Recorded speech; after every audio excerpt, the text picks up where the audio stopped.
Hello दोस्तों। मैं हूं रमन कुमार और आप हैं मेरे यूट्यूब चैनल यूडक्ट स्टडी के साथ, जहां पर हम क्लास 10th का मैथ स्टडी कर रहे हैं। और पिछले लेक्चर्स में हमने देखा था कि चैप्टर 1 हमने क्लियर कर लिया था रियल नंबर्स का। तो आज नए टॉपिक के साथ स्टार्ट करते हैं, जहां चैप्टर है हमारा बहुपद। बहुपद को हम इंग्लिश में पॉलिनोमियल भी बोल देते हैं। आज हम इस लेक्चर में इसका इंट्रोडक्शन देखेंगे, जानते हैं कि बहुपद होता क्या है। टॉपिक से स्टार्ट करते हैं, बहुपद की परिभाषा। देखिए, चर चर यानी कि कोई भी बीजीय पद, एक्स हो सकता है, कुछ भी, एक्स वाई जेड कुछ भी। अचर यानी कि अंक, एक दो तीन कुछ भी हो सकते हैं। चर के गुणांक, ऋणोत्तर, घातांक के जोड़, घटाव या गुणन की क्रिया वाले बीजगणितीय व्यंजक जो होते हैं, मतलब समूह जो होते हैं, उनको हम बहुपद कहते हैं, जैसे कि पॉलिनोमियल बोल देते हैं। अब एग्जाम्पल के तौर पे मैं ले लूं, जैसे कि मैंने लिखा है एक्स स्क्वायर प्लस 4x-7। अब ये क्या है? एक चर, ये भी चर और अचर और चर का गुणनफल है। ये माइनस हो गया, अचर हो गया। तो ये समूह है एक तरह से, जिसमें चर की घात भी है और चर का गुणांक भी हो रहा है और अचर पद एक सिंगल भी दे रखा है, तो इसको हम बहुपद बोल देंगे। ठीक है। ऐसे ही मैं एक दूसरा भी एग्जाम्पल ले सकता हूं, जैसे ये रहा x की पावर 3 प्लस 2x² बाई, ये दो अलग अलग चर पद हो गए, उनकी गुणा हो रही है अचर पद से। ये एक चर पद मान लेते हैं, माइनस घट रहा है, यहाँ पे प्लस हो रहा है। मतलब प्लस घटाना और गुणा करना, ये चर और अचर पद के जो समूह होते हैं उन्हें हम बोल देते हैं व्यंजक, बहुपद बोल देते हैं। इसमें एक नोट देखते हैं, जिन बहुपद की उच्चतम घात ऋणात्मक होगी, मतलब माइनस में दे रखी होगी चर की घात कोई भी, वो हमारे बहुपद नहीं कहे जाएंगे। जैसे हम कह दें कुछ भी, x की पावर -3 प्लस 2x, ये मेरा बहुपद नहीं है, नहीं है। बहुपद इज नॉट इक्वल्स टू बहुपद। तो ये था बहुपद की परिभाषा। अब हम जो 9th क्लास में हमने बहुपद के बारे में सीखा था, उसको एक बार रिकॉल करते हैं, दोबारा से देखते हैं क्या क्या दे रखा था। तो बहुपद जो है हमारे, वो 3 प्रकार के होते हैं। बहुपद बहुपद के प्रकार, टाइप्स ऑफ पॉलिनोमियल, 3 प्रकार का होता है। नंबर 1 होता है रैखिक बहुपद। रैखिक बहुपद को हम लीनियर पॉलिनोमियल बोलते हैं इंग्लिश में। अब ये होता कौन सा है? तो जिन जिन बहुपद की उच्चतम घात 1 हो, वह बहुपद रैखिक बहुपद कहलाते हैं। अब जैसे एग्जाम्पल के तौर पे मैं कह दूं 4x प्लस 3, ठीक है। तो इसमें इसकी x की पावर कितनी है? चर पद के x की पावर कितनी है? 1। तो ये कौन सा है? रैखिक बहुपद। अब इसमें डिग्री को कैसे पहचानूंगा मैं? इसकी जो पावर होती है सबसे बड़ी, वही मेरी डिग्री होती है। तो यहां पे मैं अगर डिग्री की बात करूं, तो इसकी डिग्री कितनी होगी? वो भी 1 होगी। ठीक है। अब बात करते हैं दूसरी की, द्विघात बहुपद। तो वही सिंपल, जिन बहुपदों की उच्चतम घात 2 होती है वो कौन से कहलाते हैं? द्विघात। जैसे एग्जाम्पल के तौर पे ले लूं मैं, x² 2x² plus 3x plus 4। इसमें उच्चतम घात कितनी होगी? 2। और इसकी डिग्री भी कितनी हो जाएगी? सबसे बड़ी 2। अब थर्ड की बात करता हूं, त्रिघात। तो उसमें पावर 3 हो जाए, मतलब उच्चतम पावर 3 हो जाए। जिन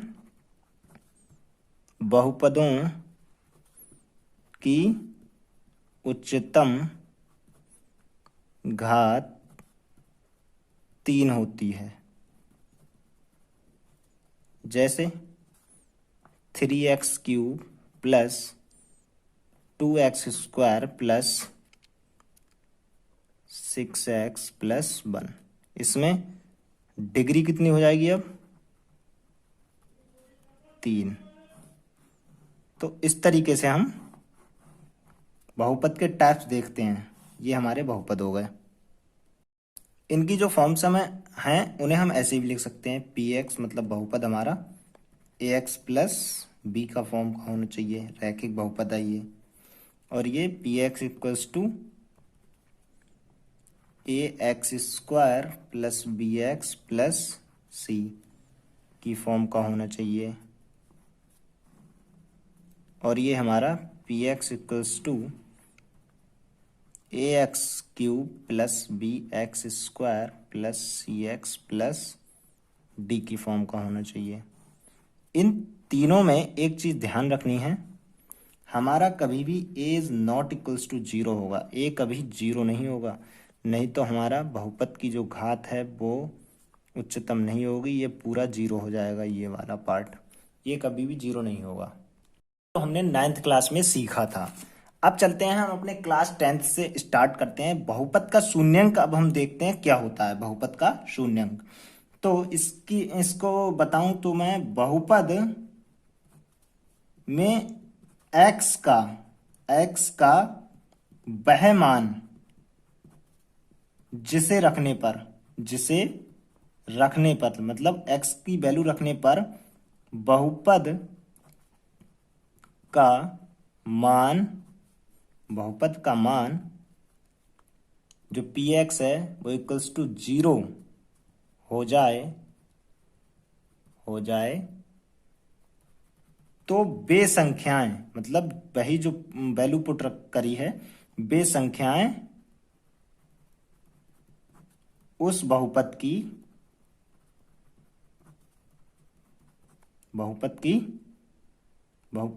के शून्यंक कहलाती हैं। अब इसका मैं एक एग्जाम्पल दूं, जैसे यहाँ पे एक एग्जाम्पल लेता हूं, P x equals to 4x plus 8। अब मैं यहाँ पे वैल्यू पुट करता हूँ x इक्वल्स टू -2, ठीक है। तो अगर मैं -2 वैल्यू पुट करता हूँ तो p -2 इक्वल्स टू 0 हो रहा है। इसका मतलब इस वाले बहुपद का जो शून्यंक होगा वो मेरा पी एक्स बराबर 4x प्लस 8 का शून्यंक जो निकल के आएगा वो -2 होगा। अब मैं रैखिक बहुपद के बात करूं, उसका शून्यंक निकालूं, तो इसमें क्या करूंगा मैं, जब मेरा ये पॉलिनोमियल बहुपद का जो शून्यंक है वो शून्यंक कैसे जीरो करूंगा, ए एक्स इक्वल्स प्लस बी जब मेरा जीरो होगा तो यहां से मेरी वैल्यू निकल के आ जाएगी शून्यंक की, a x plus b equals a x equals to minus b, x equals to minus का बी अपॉन ए। अगर मैं इस वैल्यू को पुट करूंगा इसमें तो मेरा शून्यंक निकल के आएगा। अब देखते हैं बहुपद के शून्यंकों का ज्यामितीय अर्थ। इसमें मान लेते हैं एक हमारे लिए रैखिक बहुपद दे रखा है x प्लस 3, ठीक है। अब जो 9th क्लास में हम ग्राफ की सहायता से सीखते थे, लाइन ड्रॉ करते थे, स्ट्रेट लाइन आनी चाहिए इसमें अब, क्योंकि ये रैखिक बहुपद है, ठीक है। तो इसको क्या मानते थे, x एक्सिस पे, और इसको y। अब जो y है, y पर कौन से नंबर्स को ड्रॉ करते थे, जो पॉलिनोमियल्स पी एक्स है उसको, ठीक है, और इस पे x। अब हमने 9th क्लास में सीखा था, अगर हमारे लिए कोई इक्वेशन दे रखी है तो हम उसकी लाइन को ड्रॉ करना होता था। अब मान लीजिए यहाँ पे हमारे लिए कोई लिनियर इक्वेशन है, दिख रहा है साफ साफ, तो इसकी स्ट्रेट लाइन आनी चाहिए, तो उसको कैसे ड्रॉ करते थे, अब कैसे ले लेते हैं, ये 0 पॉइंट था, ये इधर 1 2 3 4 5 6, मतलब प्लस में चलता था, +2 +3 +4 +5 +6, और इधर माइनस में -1 -2 -3 -4 -5, ठीक है। ऐसे ही ऊपर चलेंगे तो +1 +2 +3 +4 +5, ठीक है। अब एक चीज को देखेंगे, अगर हम वैल्यू ऑफ y जो वैल्यू ऑफ पी एक्स है उसको बाई पे ड्रॉ कर रहे हैं, बाई एक्सिस पे, तो हम क्यों ना इसको इसके अकॉर्डिंग ऐसे लिख लें, y equals to x plus 3। ठीक है, अब इसमें जब हम बिंदुओं को देखेंगे तो कैसे निकल के आएंगे। मान लीजिए हमने इसमें पुट किया बाई एक्स इक्वल्स टू 0, जब वेन एक्स इक्वल्स टू 0 होगा तो बाई इक्वल्स टू कितना निकल के आएगा, 3। अब अगर x इक्वल्स टू मैंने -3 रखा, -3 रखा तो y इक्वल्स टू कितना निकल के आएगा, 0। अब इन वैल्यूज को x और y को मुझे इस ग्राफ पेपर पे दिखाना है, जैसे स्ट्रेट लाइन कैसे निकल के आएगी देखते हैं। तो x इक्वल्स टू 0 जब है तो y इक्वल्स टू कितना है, 3। x इक्वल्स टू 0 यहां आ गया मेरा, y इक्वल्स टू प्लस का 3 यहां आ गया, तो मुझे एक कोऑर्डिनेट यहां मिल गया, क्या, 0,3 का। ठीक है, ऐसे ही अब मैं दूसरा कोऑर्डिनेट देखता हूं। तो यहां पे देखते हैं जब x इक्वल्स टू -3 है, x इक्वल्स टू -3 यहां आएगा और y इक्वल्स टू कितना हो गया अब, 0। ठीक है, तो एक मेरा क्या मिल गया यहां पे, -3,0। अब मैं अगर लाइन ड्रॉ करूंगा स्ट्रेट लाइन तो ये निकल के आएगी मेरी, ये मेरी एक स्ट्रेट लाइन निकल के आ गई। अब हम इसमें क्या देखेंगे, 0 बहुपद का शून्यंक इसमें कितना है। तो उसको मैं सबसे पहले क्या करूं कि जो मेरी जो लिनियर इक्वेशंस दे रखी है P x equals to x plus 3, पहले मैं इसका क्या निकालता हूं, शून्यंक निकालता हूं, आपको निकाल के दिखाता हूं। तो शून्यंक कब निकल के आएगा, जब मेरा पॉलिनोमियल 0 हो जाएगा, इसकी वैल्यू जो है वो 0 हो जाएगी। ठीक है, तो मेरी जो x की वैल्यू निकल के आई वो क्या निकल के आई, -3। मतलब इसका जो शून्यंक होगा, क्या कह रहा है, अगर मैं ये -3 वैल्यू इसमें रख दूं, मतलब p -3 यही रखना है, पुट करना है, -3 x की वैल्यू पुट कर दी, +3, तो क्या हो रहा है मेरा जी, प्लस माइनस 0। ये क्या हो गया मेरा पॉलिनोमियल यहां पे 0 हो गया। अब इसी बात को मैं ग्राफिकली आपको बताता हूं, बाई एक्सिस है। ठीक है, जब हम x की वैल्यू, ये मेरी x की वैल्यू है, x की वैल्यू अपने पॉलिनोमियल में बहुपद में रखते हैं और यदि बाई एक्सिस पे, जैसा कि पॉलिनोमियल की वैल्यू 0 हो जाए, ये बाई की वैल्यू आ गई,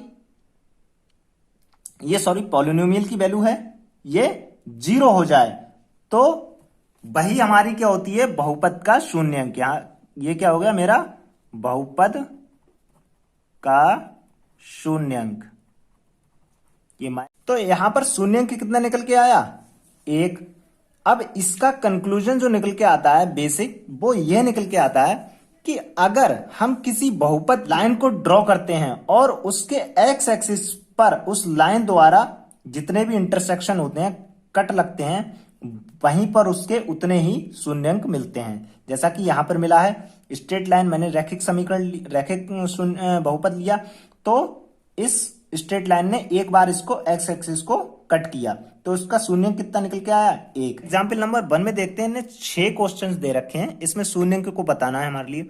तो पहले में चलते हैं, इसमें जैसा कि ये लाइन है, ये एक्स एक्स को जो है वो कट कर रही है कितनी बार, 1 बार, तो इसका शून्यंक कितना हो जाएगा, शून्यंक 1 हो जाएगा।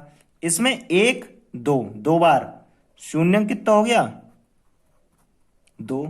इसमें 1 2 3, इसमें शून्यंक 3 हो जाएगा। ऐसे ही चौथे क्वेश्चन में देखते हैं, इसमें 1 बार कट कर रही है यहां पे, तो शून्यंक कितना हो जाएगा, 1।